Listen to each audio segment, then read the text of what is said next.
Hello hello, good evening.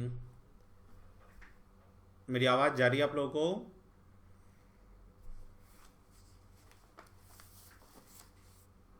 Hello, मेरी आवाज़ जा रही है? Hello, okay. सेंटर ये बंद है, 2 मिनट।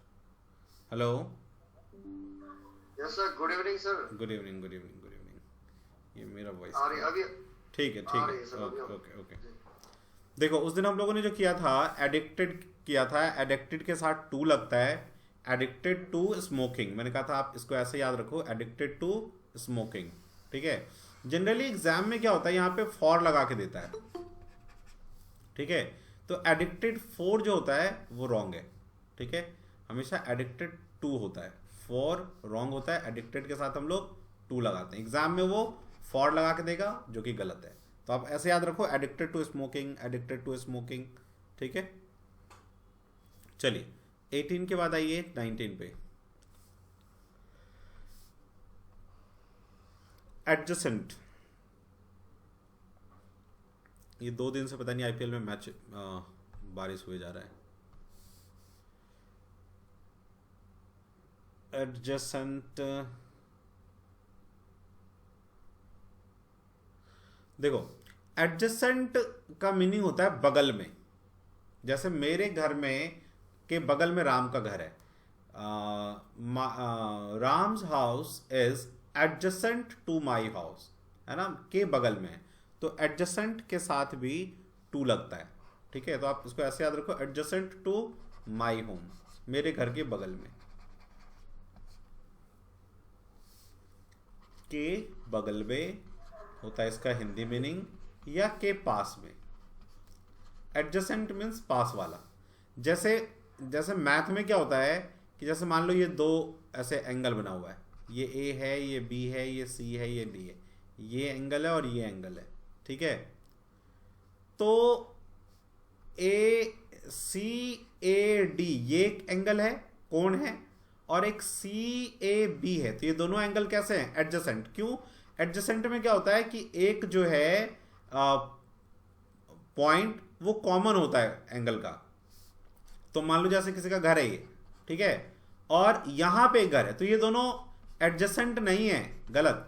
इनका एक एक ना चुपका हुआ आना चाहिए। जैसे these two houses are adjacent, चिप एक कोई वॉल शेयर होना चाहिए। तो एडजेसेंट का मीनिंग के बगल में। जैसे in examination Rahul's seat is just adjacent to me, मेरे सीट के बगल में ही था।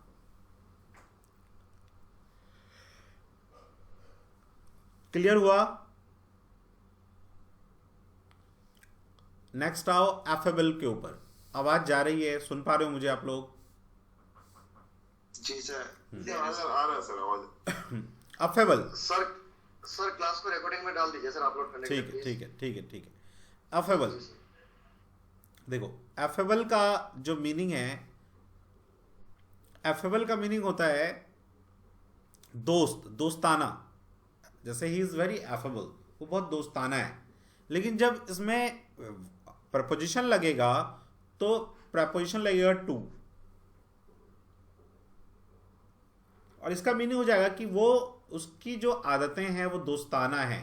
ही is affable to, he is affable to us, वो हम लोगों के लिए दोस्ताना बिहेवियर रखता है। मैंने ऐसे लिखा हुआ है, याद किया हुआ है, एफेबल टू अस। आप ये भी याद कर सकते हो कि he is affable to me, he is affable to me, वो मेरे लिए हमेशा प्रिय व्यवहार करता है, मित्रता वाला व्यवहार करता है। ठीक है। एफेबल का मीनिंग क्या होता है? प्रिय या दोस्त, दोस्ताना।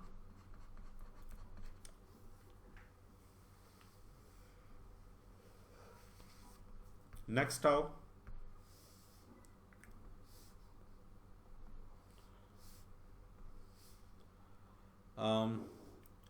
कौन सा नंबर था अभी? 20 ना? 21 पे आओ। तो एफेबल के बाद आप लिखो अफेक्शन, अफेक्शन, अफेक्शन। देखो अफेक्शन का हिंदी मीनिंग होता है स्नेह, स्नेह है ना, प्यार।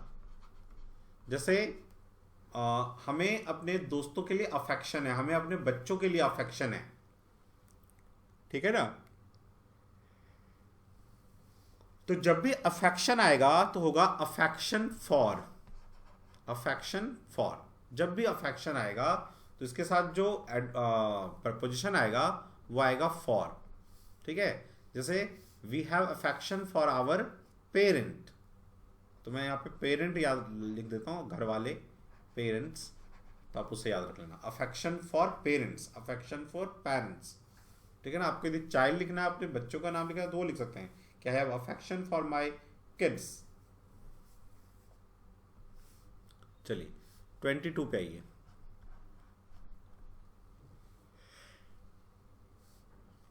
अफेक्शनेट, अफेक्शनेट,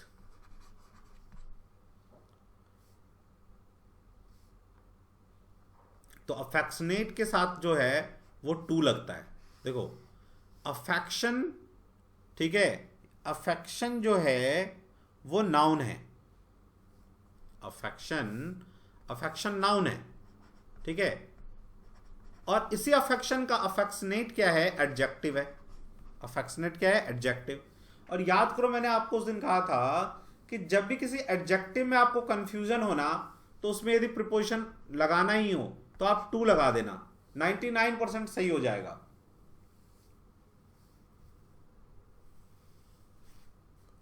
तो अफेक्शन फॉर का मीनिंग तो ये हो गया कि जब हमें किसी से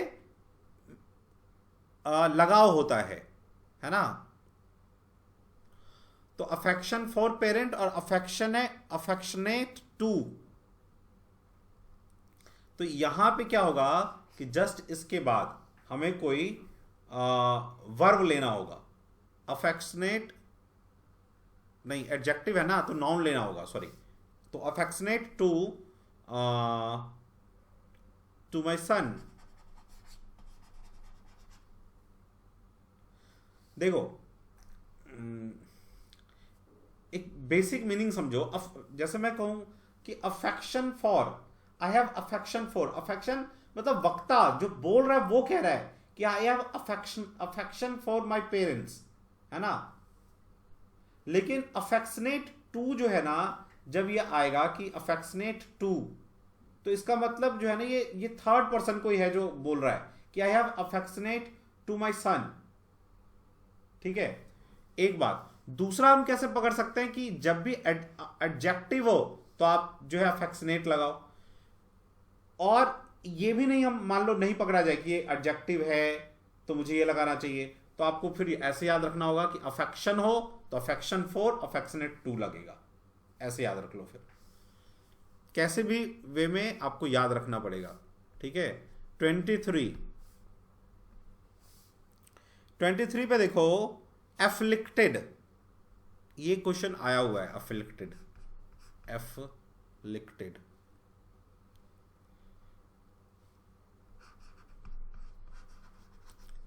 एफ्लिक्टेड। देखो एफ्लिक्टेड का मतलब होता है जब किसी एरिया में, किसी जगह पे कोई ऐसी महामारी फैल जाए, है ना। जैसे हम कहेंगे कि this area is afflicted with corona virus, afflicted with. तो अफ्लिक्टेड के साथ लगता है विद, अफ्लिक्टेड विद ऐसा कर लेते हैं हम लोग मलेरिया, मलेरिया, कि ये एरिया मलेरिया से अफ्लिक्टेड है, ठीक है। और जो मैंने जब याद किया था तो मैंने मलेरिया की जगह डेंगू याद किया था, डेंगू, क्योंकि डेंगू हर जगह उस टाइम होता था। तो afflicted with dengue, afflicted with dengue, मतलब ये जगह इस डिजीज से अफ्लिक्टेड है, ये डिजीज यहाँ पे काफी ज्यादा हो रहा है। अफ्लिक्टेड का ये मीनिंग है, ठीक है। एग्जैक्ट मीनिंग यदि लिखें तो उसका मीनिंग होता है त्रस्त होना, किसी चीज से त्रस्त होना, किसी बीमारी से त्रस्त होना, बीमारी से त्रस्त हो जाना मतलब परेशान हो जाना, उस एरिया में पूरा कोई चीज छा गया हो तो उसे हम कहते हैं एफ्लिक्टेड। 24 पे आओ। सर एक एफिलेटेड होता है सर, इसी का है क्या सर वो भी? हाँ, नहीं नहीं नहीं, एफिलिएटेड क्या है, वो अलग चीज है। जैसे एफिलिएटेड के बाय आता है। साथ एफिलिएटेड के साथ दो आता है, एक एफिलिएटेड विद और एफिलिएटेड बाय, है ना। जी एफिलिएटेड जी के सर, बाय। साथ, हाँ, एफिलिएटेड के साथ जो है ना, दो चीजें आती है, एफिलिएटेड विद और एफिलिएटेड बाय, है ना। जब एक होता है जैसे this college is affiliated, affiliated नहीं यूजीसी। नहीं, फ्रॉम होता है ना, एफिलिएटेड फ्रॉम होता है और एफिलिएटेड विद होता है, बाय कहाँ होता है एफिलिएटेड के साथ। सर एफिलेटेड बाय जैसे यूजीसी वगैरह जो नाचने देता है उसमें बाय नहीं होता सर उस केस में? एफिलिएटेड, एक एफिलिएटेड विद कांग्रेस पार्टी, एक तो ये होता है कि एफिलिएटेड विद, जैसे हमारा जो पार्टी है वो कांग्रेस पार्टी से ताल्लुक रखता है। Associated sir. हाँ, एसोसिएशन, रुको, एफिलिएटेड विद, हाँ मुझे याद तो है कि एफिलिएटेड विद होता है कि एफिलिएटेड फ्रॉम होता है। तो एक पार्टी से संबंधित होता है कि, और एक होता है जैसे एफिलिएटेड विद यूजीसी या एफिलिएटेड बाय यूजीसी, है ना। तो जी सर। एफिलिएटेड, मेरे दिमाग से निकल रहा है, एफिलिएटेड बाय में पार्टी आता है या एफिलिएटेड विद में पार्टी आता है।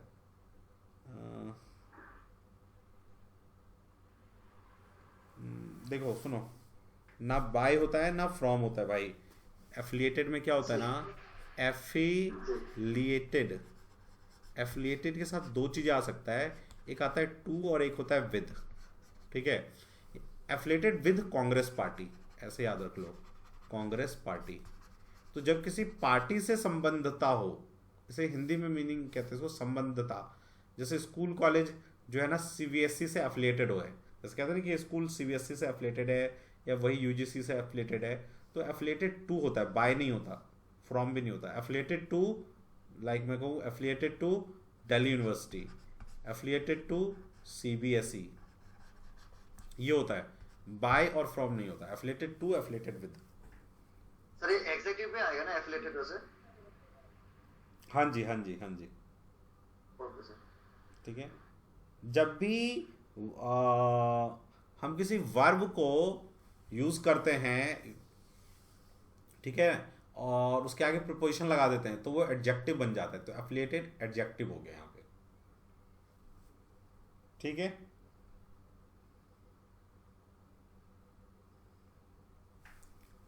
एफिलिएटेड, ये एग्जाम में आया हुआ है एफिलिएटेड भी। चलो, तो एफिलिएटेड हो गया। हिंदी में क्या होगा सर एफिलिएटेड का? संबद्धता, हिंदी में तो यही लिखा रहता है बोर्ड वगैरह पे, संबद्धता, संबद्धता मतलब ये इस कॉलेज का, जैसे मैं ये कहूँ कि जैसे मैं कहूँ आपका कि जैसे सेंट कोलंबस, सेंट कोलंबस या सेंट कोई भी स्कूल लिख लो, इसमें क्या हो गया, Columbus school, saint Columbus school is is affiliated with, affiliated, affiliated with CBSE. तो क्या गलत है, एफिलिएटेड टू सीबीएसई, कि ये स्कूल सीबीएसई से मान्यता प्राप्त, मान्यता, मान्यता, मान्यता लिखा रहता है ना बोर्ड पे, देखा होगा कि सीबीएसई से मान्यता प्राप्त स्कूल, यूजीसी से मान्यता प्राप्त कॉलेज, ठीक है, तो मान्यता प्राप्त होना होता है। लेकिन जब पार्टी से हो तो एफिलिएटेड विद होता है, और स्कूल कॉलेज का केस हो तो एफिलिएटेड टू होता है। अभी क्लियर हुआ? जी सर, जी सर। ठीक है, नेक्स्ट आओ।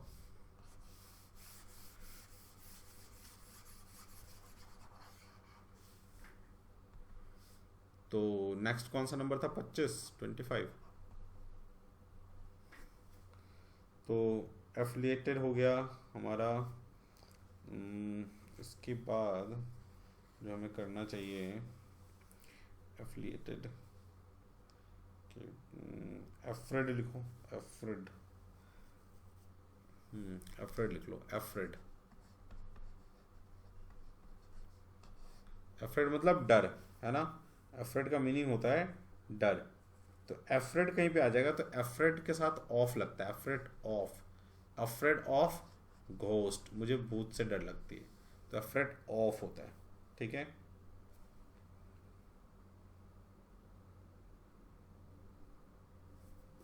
क्लियर हुआ?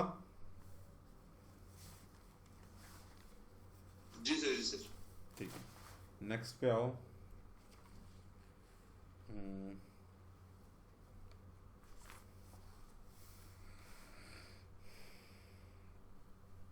जैसे एफ्लेटर हो गया, इसके बाद एक बहुत अच्छा है एंटीडॉट। एंटीडॉट करवा दिया था क्या मैंने? नहीं सर। एंटीडॉट, देखो एंटीडॉट के साथ दो चीजें लगती हैं क्या? एंटीडॉट के साथ हम लोग जो है टू भी लगाते हैं, एंटीडॉट टू, और एंटीडॉट अगेंस्ट भी लगाते हैं, अगेंस्ट, एंटीडॉट अगेंस्ट। ठीक है, तो एंटीडॉट टू के साथ जब भी आएगा तो पॉइजन आएगा, पॉइजन का एंटीडोट होना। ठीक है ना, पॉइजन, पॉइजन का एंटीडोट होना। ठीक है, और एंटीडोट अगेंस्ट जब आएगा तो कोई डिजीज आएगा, antidote against malaria, antidote against Covid 19। ठीक है, तो जब भी एंटीडोट टू आएगा तो एंटीडोट टू पॉइजन, और अगेंस्ट आएगा तो किसी डिजीज का नाम आएगा, antidote against malaria, antidote against AIDS, antidote against Covid. ठीक है,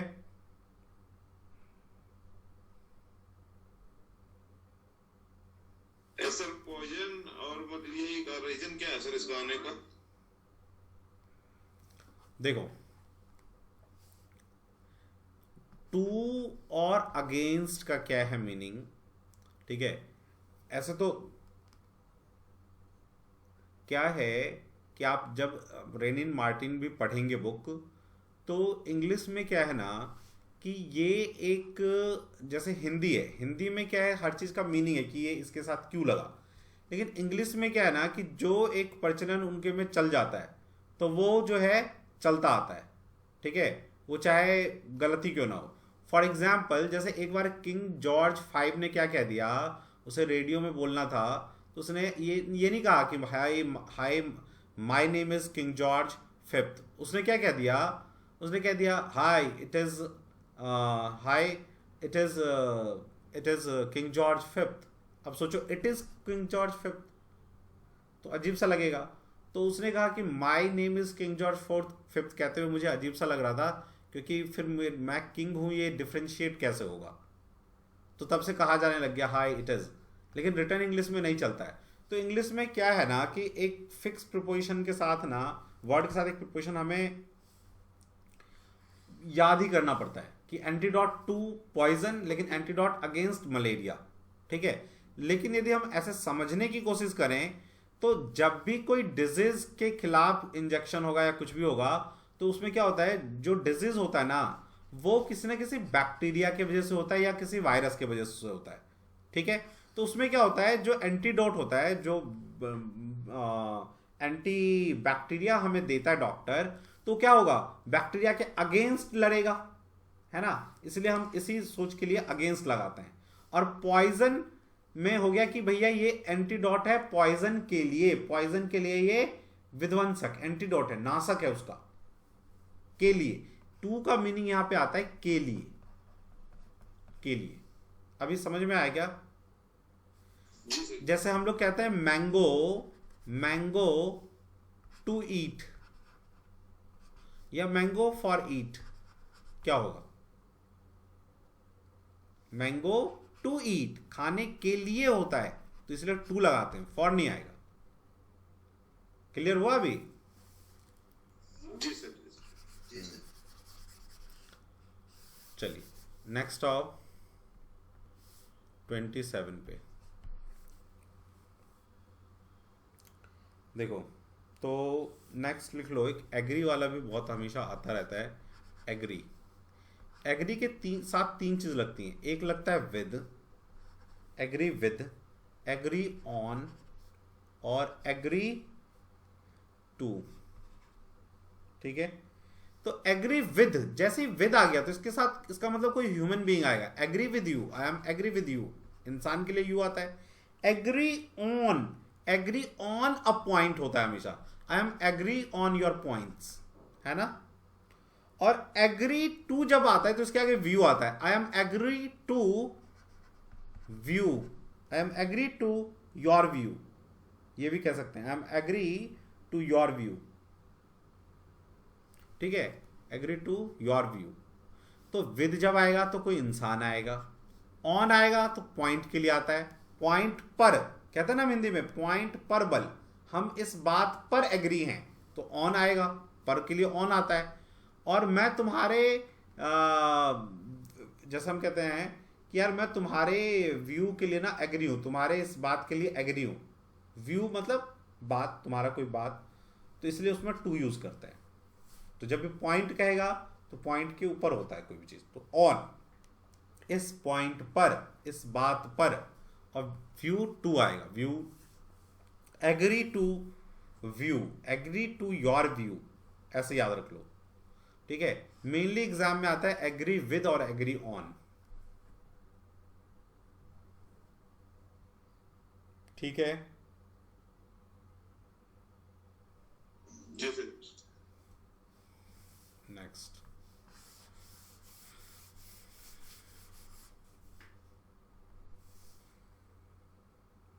देखो इसके बाद जो एक एग्जाम में एक बार आया है, अटोन, अटोन फॉर, मुझे ऐसे ही याद है ये, अटोन फॉर, अटोन मतलब होता है माफी मांगना, ठीक है।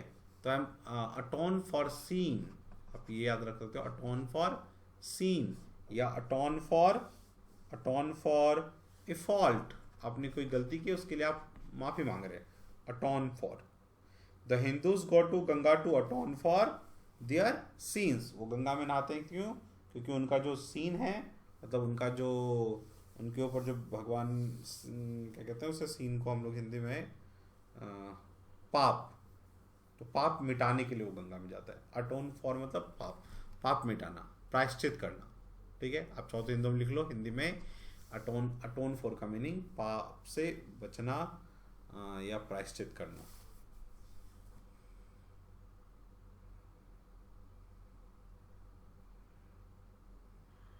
सर ये टर्म एग्जेक्टिव है ना? हाँ, अटोन मतलब किस चीज के लिए, पश्चाताप होना, माफी मांगना।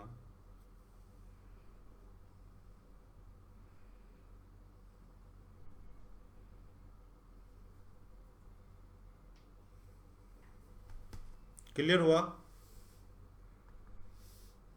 जी सर। नेक्स्ट पे आइए, अटोन फॉर के बाद मैंने अडेप्ट तो आपको बता ही दिया। जैसे एक क्वेश्चन आता है,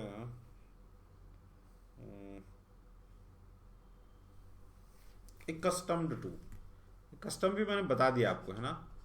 एक कस्टम्ड, हैबिट, हैबिट की बात करता है, कस्टम्ड, मेरी ऐसी कस्टम हो गई, मतलब हैबिट हो गई है। ए कस्टम टू, कुछ भी लिख लो, like accustomed to early, जैसे accustomed to early, early rising, मैं सुबह जगने का जो है मैं आदी हो गया हूँ, accustomed हो गया हूँ,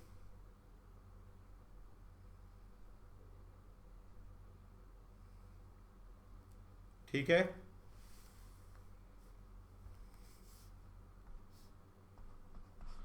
तो accustomed फॉर अर्ली राइजिंग हो जाता है, ठीक है।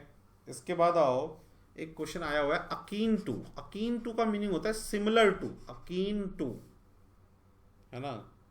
अकीन टू का मीनिंग होता है सिमिलर टू, तो akin to you, he is akin to you, similar है आपके जैसा। अकीन टू योर होम, आप ये भी कह सकते हो, ठीक है। तो अकीन टू जहां भी आ जाए इसका मीनिंग होता है similar to, similar to, similar to. इसके बाद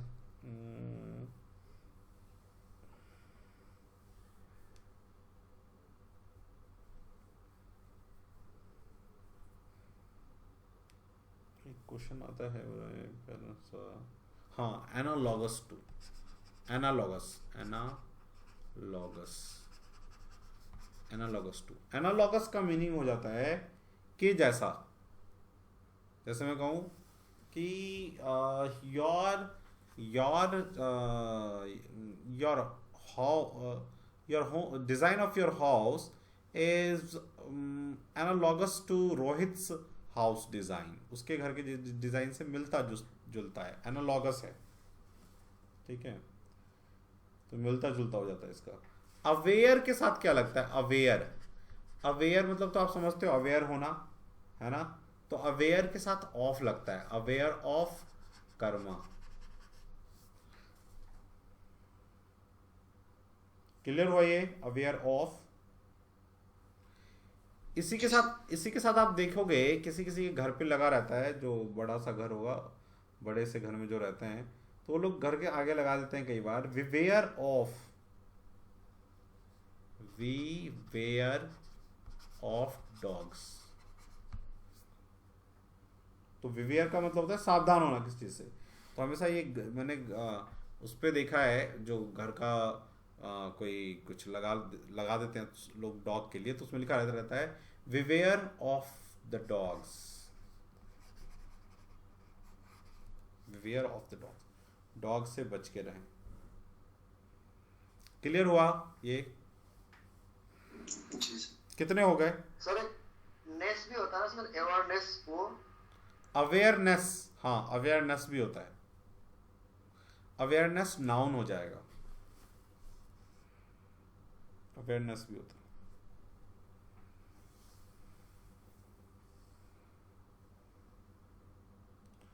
नेक्स्ट लिखो, ये हो गया अभी क्लियर, लिख लिया क्या? हो गए सर। ठीक, कितने हो गए? 30 हो गए क्या टोटल? 33 हो गए सर। 33 हो गए, 2 और लिख लेते हैं, तो फिर ये 2 दिन पहले इसको याद करो। नेक्स्ट लिखो,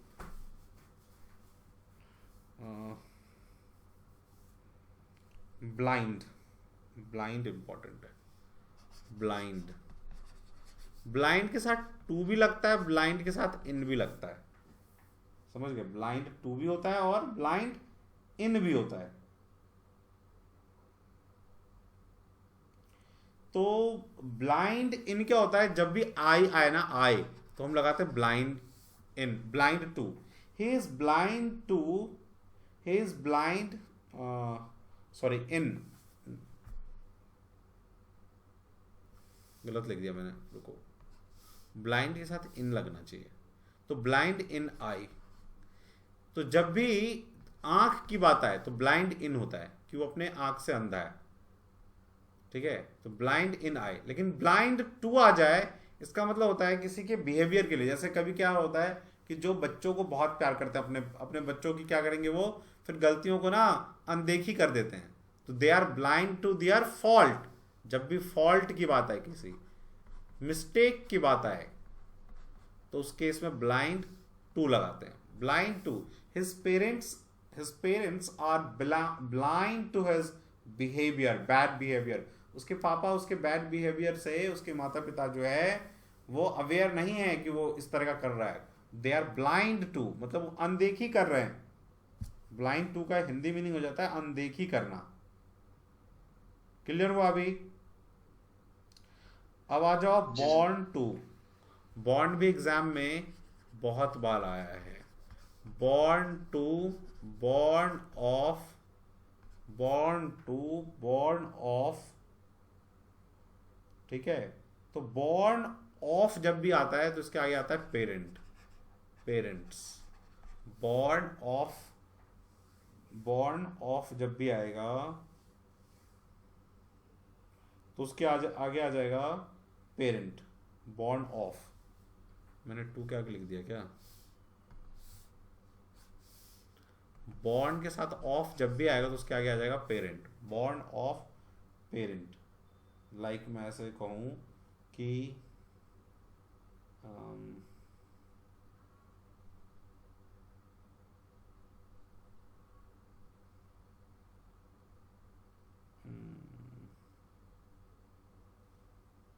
लाइक ऐसे कहा जाए कि लाइक सीता वॉज बॉर्न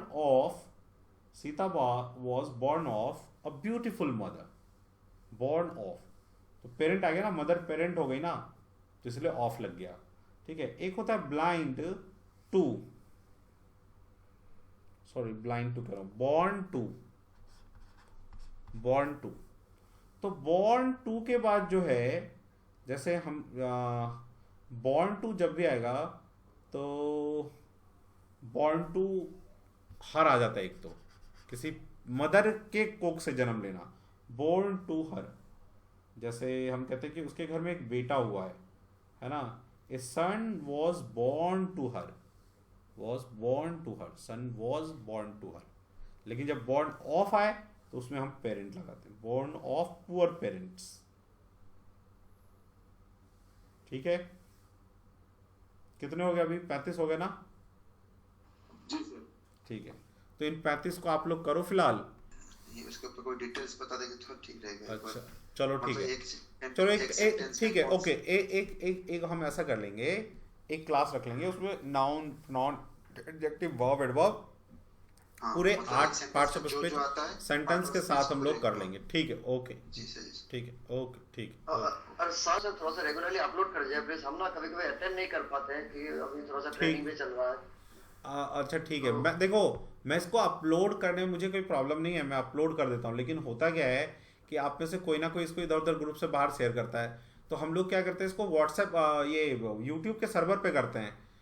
तो वो क्या होगा, जैसे ही आप किसी दूसरे पे करोगे तो उसमें फिर वो लग जाता है हमारा, वो ब्लॉक हो जाता है, अब फिर उसको ब्लॉक को छुड़ाने में टाइम लग जाता है, इसके वजह से दिक्कत होती है। तो आप अपने इससे किसी को वो मत किया करो, फॉरवर्ड मत किया करो, ताकि वो पासवर्ड ब्रेक ना हो। हाँ आगे बताओ क्या कह रहे हो? ठीक है, ये वाला क्लास मैं आज अभी अपलोड कर दूंगा, ठीक है ना? और